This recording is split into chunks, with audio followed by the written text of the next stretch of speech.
আসসালামু আলাইকুম, আশা করি সবাই ভালো আছেন। visainformation.com এর পক্ষ থেকে সবাইকে জানাই অনেক শুভেচ্ছা।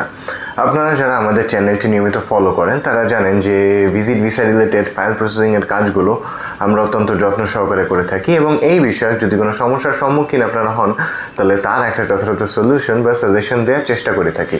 সো আজকের ভিডিওতে আপনাদের একটা ধারণা দেওয়ার চেষ্টা করব যারা আসলে বর্তমান সময়ে কানাডার জন্য অ্যাপ্লাই করতে চাচ্ছিলেন তারা অনেকেই কনফিউজ থাকেন যে আপনার কাভার লেটারটা আপনি কিভাবে লিখবেন বা কাভার লেটার ইম্পর্টেন্সটা কীরকম। সো এই জিনিসটার একটা সংক্ষিপ্ত ধারণা দেওয়ার চেষ্টা করব যে এটা ফলো করলে আপনাদের ভিসা অ্যাপ্রুভাল হওয়ার পসিবিলিটিটা অনেক বেশি থাকবে। সো ফার্স্ট অফ অল যে জিনিসটা বলবো সেটা হচ্ছে আপনারা বর্তমান সময়ে অনেকেই জানেন যে গত বছরের তুলনায় আইআরসিসি নিয়মগুলো চেঞ্জেসের পর কানাডা ভিসা অ্যাপ্রুভালের রেশিওটা কিন্তু বেড়েছে। এখন কিন্তু সবাইকে ওরা 10 বছরের ভিসা দিচ্ছে, ব্যাপারটা এমন নয়। কাউকে 3 বছর, কাউকে 5 বছর এবং কাউকে 10 বছর এভাবে ওরা ভিসা দিচ্ছে। সো এই রিজনটা যখন এসেছে, অর্থাৎ এখন যখন ভিসা ওরা বিভিন্ন ডিউরেশনে দিচ্ছে, তাই ওদের ভিসা দেওয়ার হারটা অর্থাৎ ভিসা রেশিওটা কিন্তু আগের থেকে অনেক বেড়েছে। আগে ওরা যে কোনো প্রোফাইল চেক করার সময় গত বছর যে কাজটা করতো যে তাকে 10 বছরের ভিসা দেয়া কি পসিবল নাকি পসিবল না, এই জিনিসটা চিন্তা করতো এবং অনেক ফাইল এজন্য যাদের গিয়ে পারপাসটা সংক্ষিপ্ত ছিল তাদের ওরা ভিসাটা দেয়নি, যদিও তাদের পারপাস লেজিট ছিল, বাট তারপরে তাদেরকে 10 বছরের ভিসা দেওয়ার তারা ইচ্ছা বা বলেন তাদের যোগ্য বলে মনে করেননি বলে তারা ভিসা অনেক রিফিউজ হয়েছে। বাট এখন কিন্তু যাদের যে ধরনের ডিউরেশনের ভিসা প্রয়োজন তাদেরকে সেই ধরনের ভিসা দিচ্ছে। সো এই জিনিসটাই খুবই ইম্পর্ট্যান্ট একটা ব্যাপার। এখন ব্যাপার আপনি আপনার ভিসা অ্যাপ্রুভাল আনার জন্য আপনার কাভার লেটারটা কোন উপায়ে লিখবেন, আসলে কাভার লেটারে কি কি থাকা প্রয়োজন বা কি।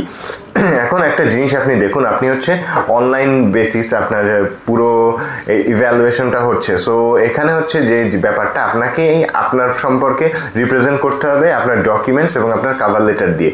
আপনি কাভার লেটারে আপনার সকল ইনফরমেশন কিন্তু সামারি আকারে লিখতে পারেন। এখানে ডেফিনেটলি আপনার পার্সোনাল ইনফরমেশন থাকবে, আপনি কি করছেন দেশে বা আপনার রেসিডেন্সটা কি, আপনি কি কি অ্যাক্টিভিটির সাথে জড়িত, আপনার ফাইন্যান্সিয়াল সিচুয়েশনটা কি, আপনি কেন কানাডাতে যেতে চাচ্ছেন বা আপনি আপনার যে দেশে ব্যাক করবেন এই টাইসগুলো কি কি, এই সবগুলো ব্যাপার কিন্তু ধাপে ধাপে আপনাকে ওদেরকে বুঝাতে হবে। এই জিনিসটা যদি আপনি না বুঝাতে পারেন তাহলে কিন্তু ওরা আপনার ফাইলটা রিফিউজ করে দিবে। বিকজ ও যদি স্যাটিসফাই না হয় যে আপনি ওদের দেশে ঘুরতে যাবেন, এই পারপাসটা যদি ওর কাছে রিলায়েবলই না লাগে এবং ওর যদি আপনার যে আপনার ফাইলটা চেক করবে, ভিসা অফিসার হোক বা যেই চেক করুক না কেন, যে এই দায়িত্বে আছেন, সে যখন দেখবেন যে আপনার প্রোফাইলটা খুবই ঠিক আছে এবং আপনার উদ্দেশ্যটাও পারফেক্ট, তখনই কিন্তু কেবলমাত্র সে আপনাকে ভিসাটা দিবে। সো এই কাভার লেটার ইম্পর্টেন্সটা অনেক। আপনাকে যে যে বিষয়গুলো বললাম এই বিষয়গুলো সম্পর্কে সংক্ষিপ্ত একটু ধারণা যেন কাভার লেটারে অবশ্যই থাকে, তাদেরকে এই জিনিসগুলো দেওয়ার চেষ্টা করবেন। হ্যাঁ, ডেফিনেটলি আপনি সাপোর্টিং ডকুমেন্টসগুলো প্রোভাইড করছেন, বাট তারপরও আপনার দায়িত্ব আপনার প্রোফাইলটা যেন অন্যদের থেকে ভিন্ন হয়, এজন্য কাভার লেটারের মধ্যে আপনি অবশ্যই আপনার ডিটেইলগুলো সামারি আকারে দেওয়ার চেষ্টা করবেন। এখন সাপোজ একটা ব্যাপার ধরুন, আপনি কেন তাদের দেশে ঘুরতে যাচ্ছেন, এই জিনিসটা তো এক একজনের ক্ষেত্রে এক একটা রিজন হবে। সো আপনার যে রিজনটা, আপনি কেন ঘুরতে যেতে চান, এই জিনিসটা আপনাকে তাদেরকে বুঝাতে হবে। এখন সবাই তো আর একই পারপাসে ঘুরতে যাবে না, সবাই তো আর একই সিটিতেও ঘুরতে যাবে না। আপনি কোন সিটিতে ঘুরতে যাচ্ছেন, কোন প্রভিন্সে যাবেন, এই ব্যাপারগুলো আপনি গুছিয়ে কিন্তু সুন্দর করে কাভার লেটারে মেনশন করতে পারেন। আর অবশ্যই এর পাশাপাশি একটা ডিটেল ট্রাভেল প্ল্যান করে দিবেন।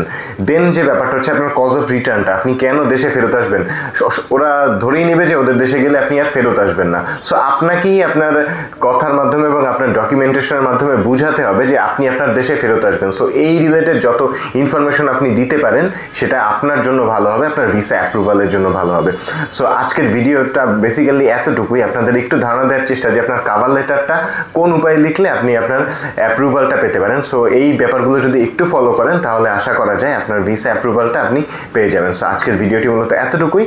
কানাডা ভিসা রিলেটেড যে কোনো ধরনের সমস্যার জন্য চাইলে সরাসরি ভিজিট করতে পারেন আমাদের অফিস, বা কল বা নক করতে পারেন স্ক্রিনে দেওয়া নাম্বারে। সবাইকে অনেক ধন্যবাদ।